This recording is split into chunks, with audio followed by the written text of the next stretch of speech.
Eder. Mech. Pallister. Le indagini sul caso della morte di Liliana Resinovic stanno andando avanti. 25 i punti su cui far luce, come disposto dal giudice, e sui quali tentare di trovare nuovi elementi utili alla soluzione di uno dei gialli italiani. Sebbene il lavoro degli investigatori stia andando avanti, alcuni passaggi dell'indagine lasciano ancora dubbi e perplessità. Quando Liliana si allontana da casa, lo fa seguendo via San Celino e giungendo nella piazza del Rione di San Giovanni. Nel fascicolo si legge che la richiesta delle telecamere dei mezzi del trasporto pubblico viene fatta per le linee 6, 9, 10, 17, 17 Barrato e 51. Tuttavia, manca la linea 12, che avrebbe potuto fornire maggiori elementi ai fini dell'indagine. Nell'immagine conservata nel faldone che ritrae Liliana in piazzale Gioberti, si nota la Resinovic provenire da una traiettoria che passa non distante dalla linea 12. Per quale motivo non è stata richiesta o inserita nella lista trascritta e inserita nel faldone? Gli investigatori stanno ancora lavorando per far luce su questo mistero, ma per ora le risposte rimangono ancora elusive.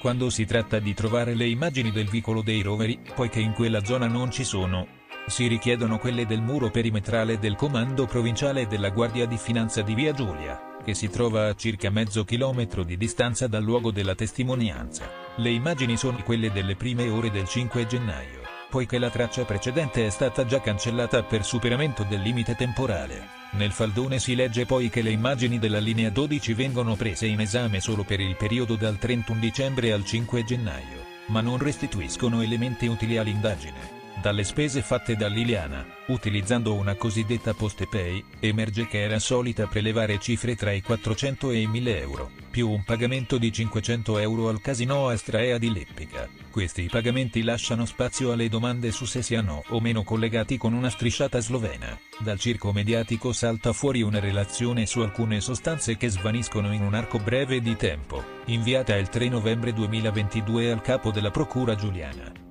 Ma nel faldone non sembra esserci traccia di un eventuale approfondimento sul tema. L'11 aprile 2022 una tale MCV invia un messaggio alla RAI, affermando di sapere chi ha ucciso Liliana, ma non sapendo a chi dirlo. Nel faldone, oltre al messaggio, non sembra esserci nient'altro. Anche un biglietto ritrovato nel settembre 2022 non fornisce elementi utili, poiché le telecamere non sono riuscite a fornire nessun elemento utile. Inoltre, non si sa ancora chi siano gli amici in Bosnia da cui Liliana e Sebastiano sono andati in qualche occasione e il soggiorno presso l'Hotel Greyhound di Sezzana, che la coppia aveva programmato per il loro quarantennale anniversario. Infine, la parte documentale della prefettura rivela che il piano provinciale per la ricerca delle persone scomparse sarebbe stato attivato il 14 dicembre.